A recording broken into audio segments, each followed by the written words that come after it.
Já de volta aqui com o TV Mar News, 8 horas e 54 minutos. E agora sim a gente volta com a entrevista aqui com o Eduardo Gama, engenheiro de mineração, para a gente falar sobre e-commerce em tempos de pandemia, que ampliou, né, as possibilidades, os horizontes de compra aí para setores até inusitados, como da construção civil e do minério, não é isso? Bom dia para você, então, Eduardo, mais uma vez. Bem-vindo aqui ao TV Mar News. Então, você me contava, né, o que movimenta o mercado de minério no Brasil e por que comprar pela internet pode ser mais interessante?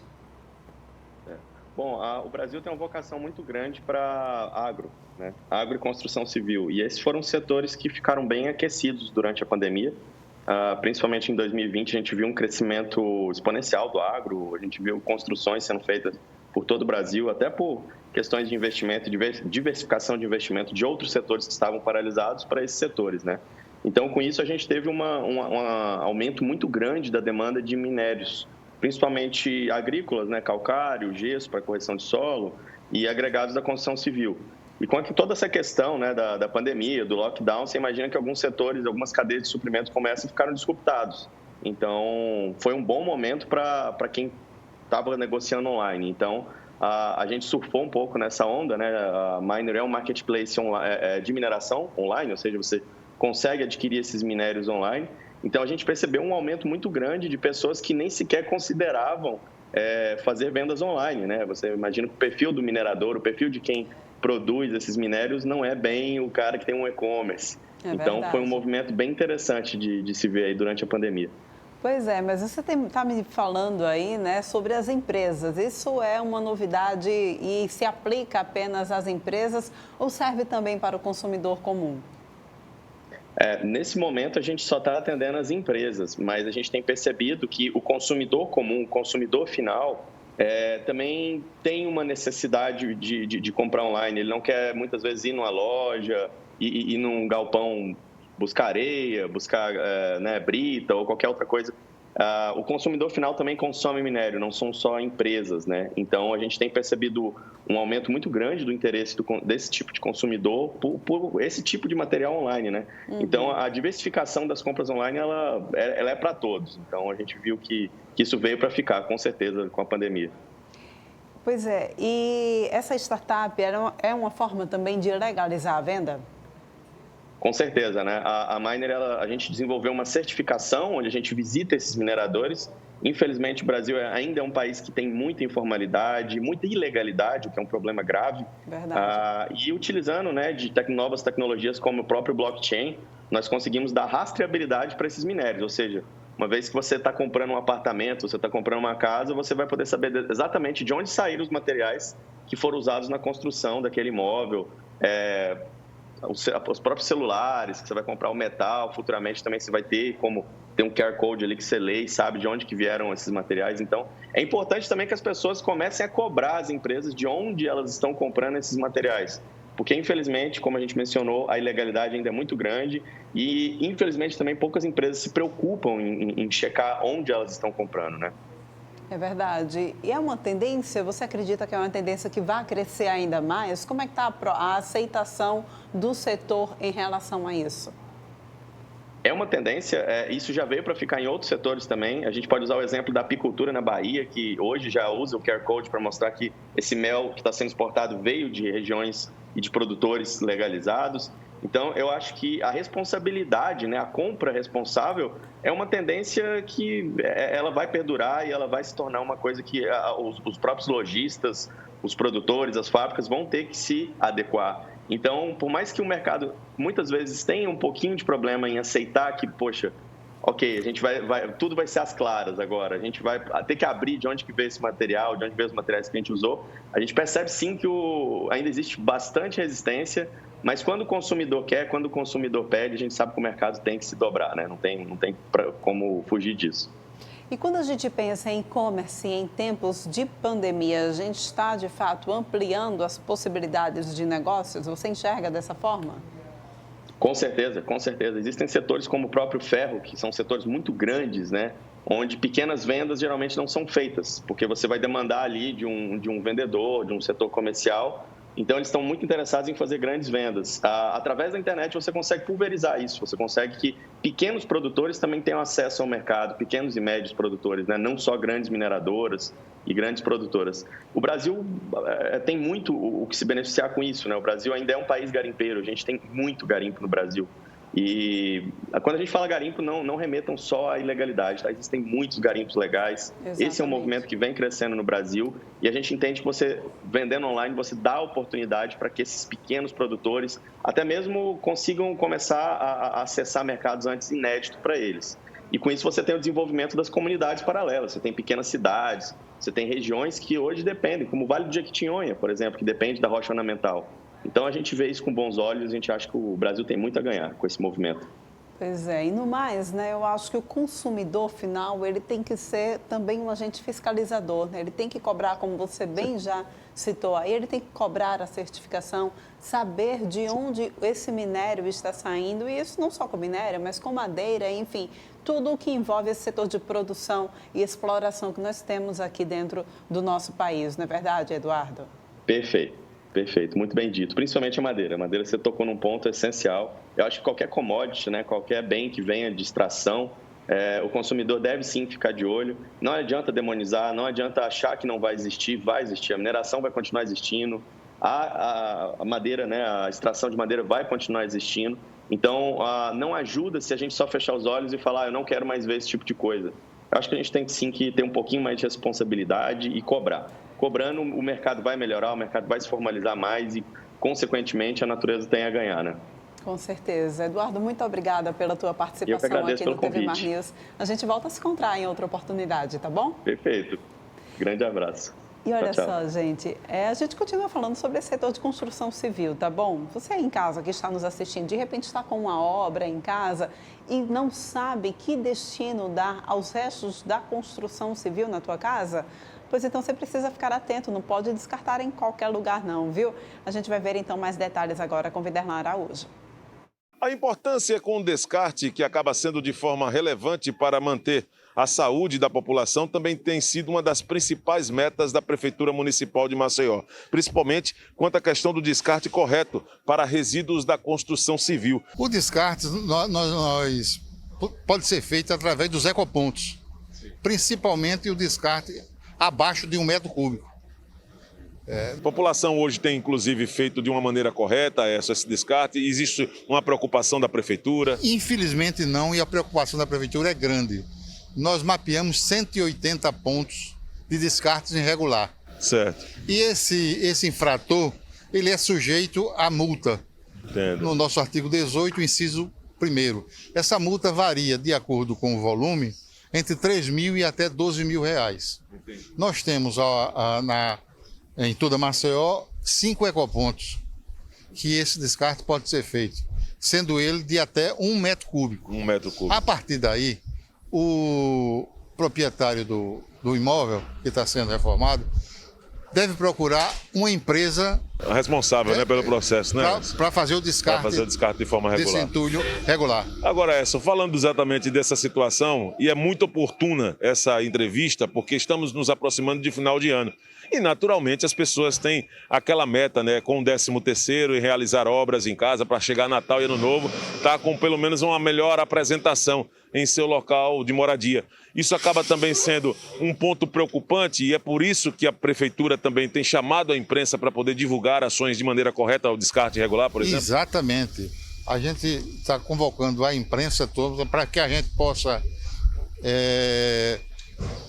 dar a localização desses ecopontos para que a população use esse direito de fazer esse descarte regular. Agora, quando você fala em metro cúbico, em termos de espessura, no popular isso significa quanto? Um balde? 1 metro por 1 metro. 1 metro por 1 metro, né? Então, ou seja, tem que ser 1 metro por 1 metro de resíduo de construção civil. Passando disso, tem que contratar uma empresa. Tem que contratar uma empresa que faz o descarte no aterro sanitário. Aécio, gostaria que você deixasse uma mensagem para o nosso telespectador nesse momento, ele que te acompanha na programação da TV Mar Canal 525, com todo o trabalho que está sendo desenvolvido pela Prefeitura, para poder, também de maneira correta, garantir a segurança da população, por favor.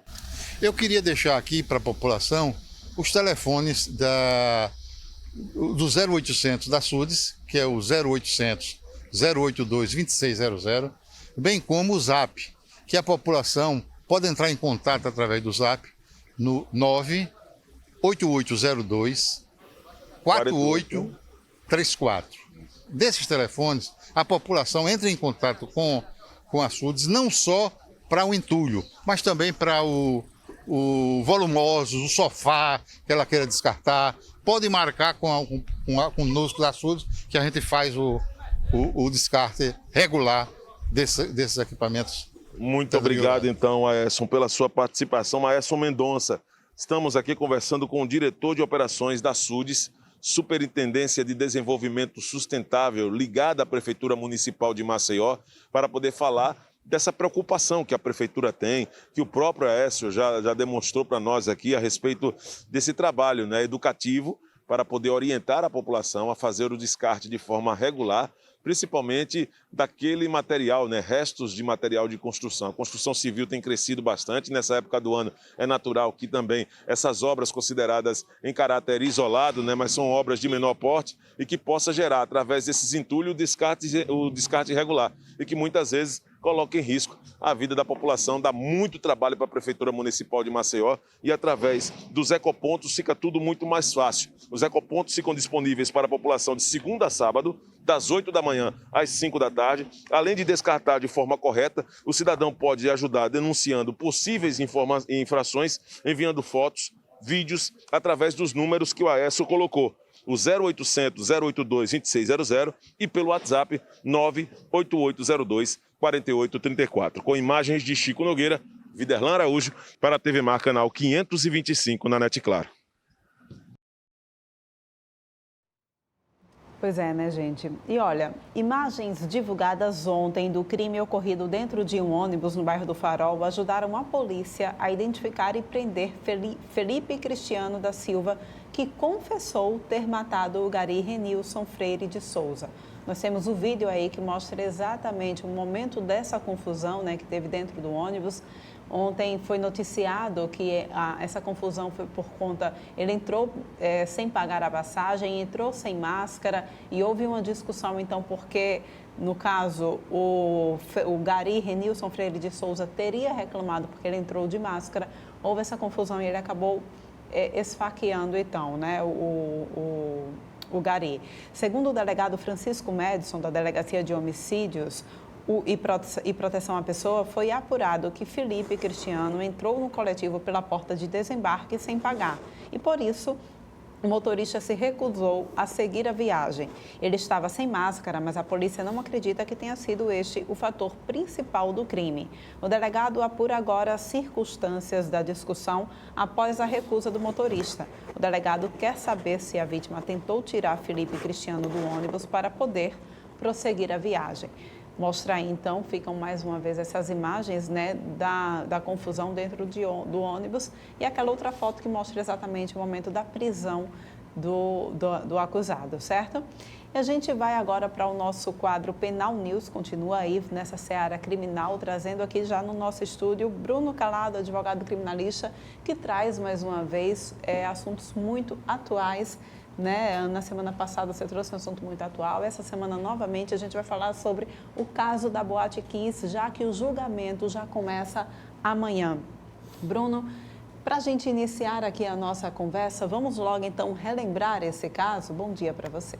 Bom dia, Polane, bom dia a todos os telespectadores da TV Mar, mais uma vez um prazer, é sempre um prazer estar aqui com vocês, essa energia singular que essa televisão traz, esse estúdio traz também, e a gente com esse prazer todo de levar informação a vocês, telespectadores.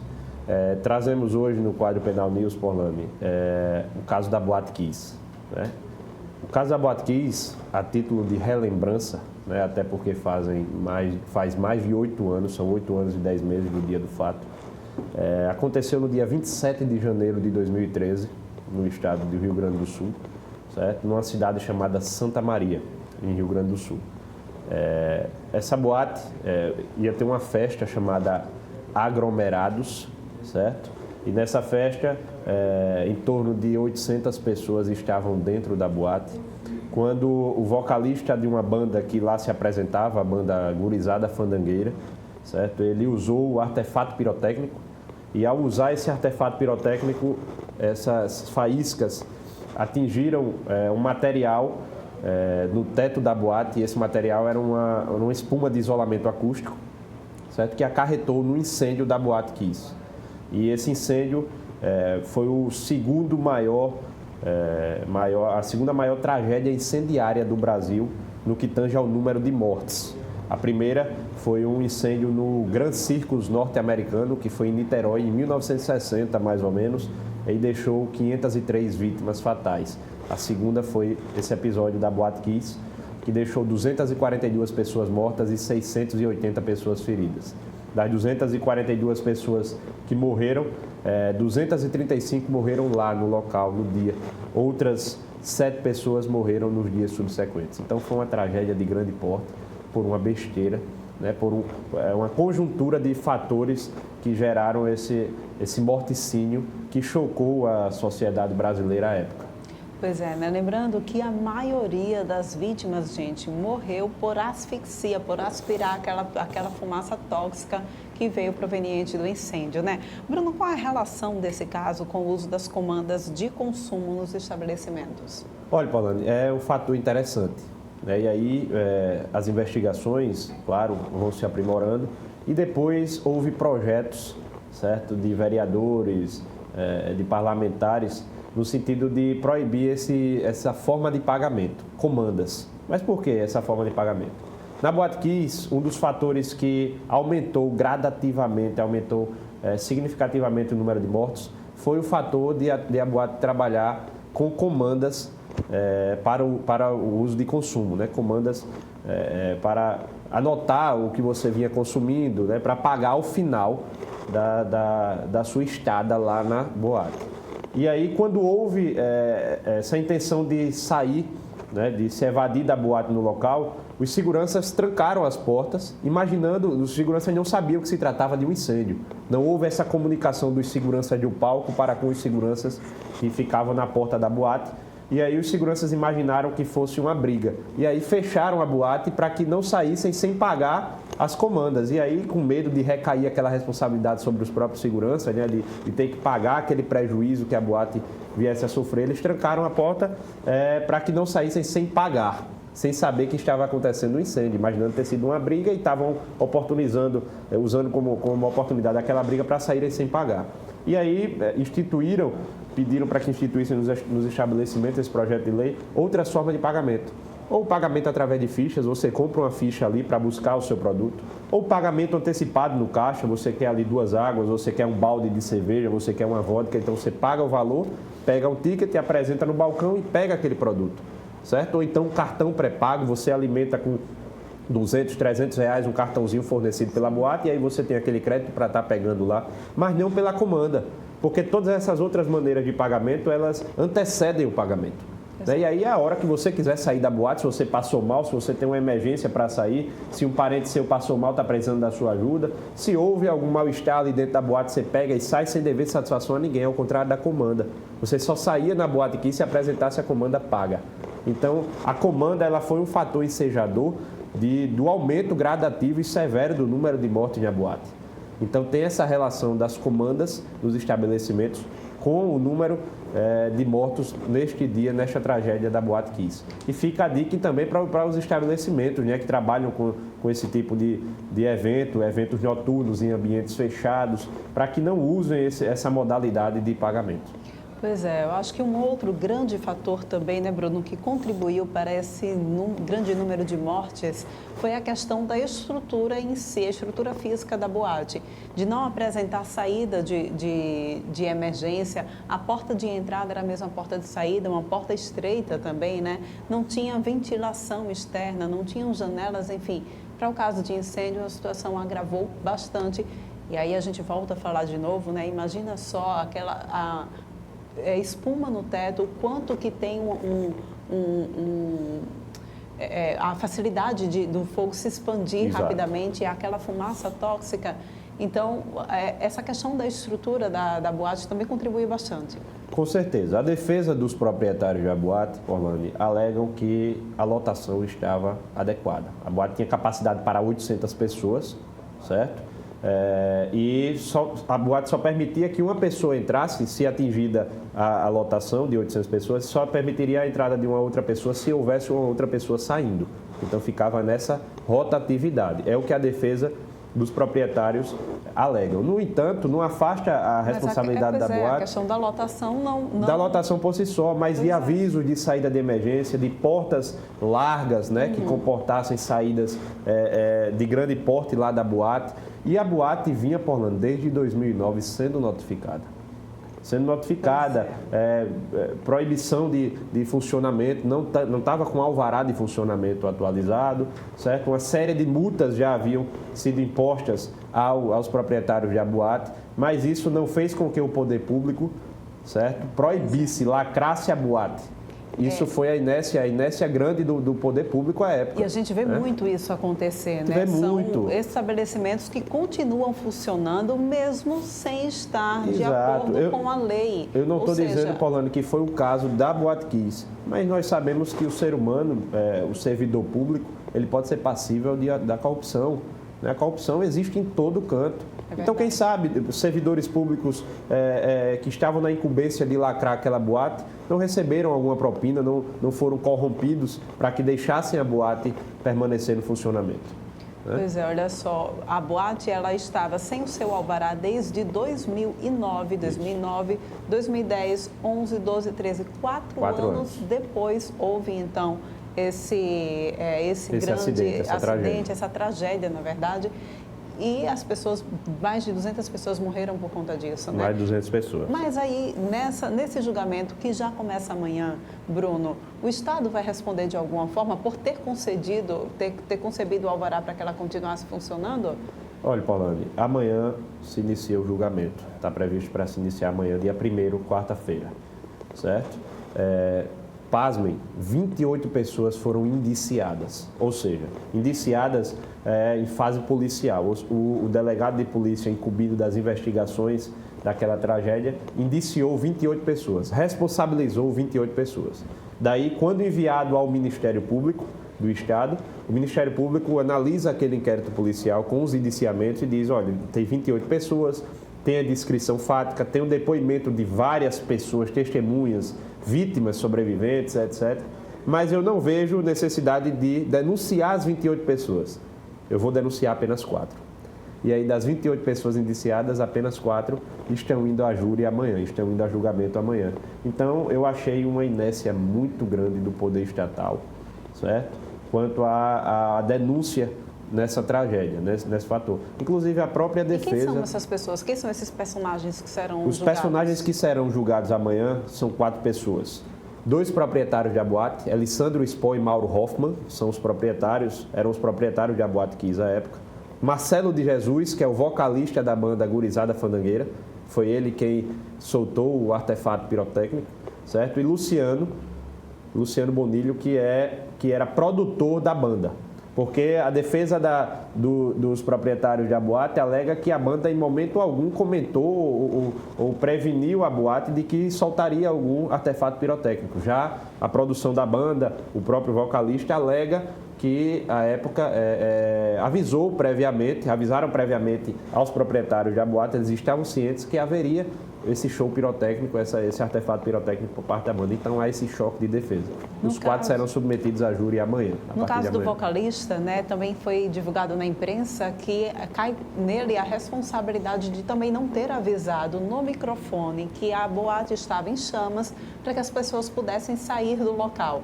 E a informação que a gente tem é que a banda conseguiu sair com todos os equipamentos, retiraram os equipamentos de música, né, deles, retiraram e conseguiram sair por uma outra porta. Olha só, eles conseguiram sair com os equipamentos deles, mas sequer avisaram para quem ficou que era necessário fazer essa evasão do local, né, Bruno? Paula, na verdade, as pessoas, como você bem disse, não morreram por queimaduras. Morreram por asfixia.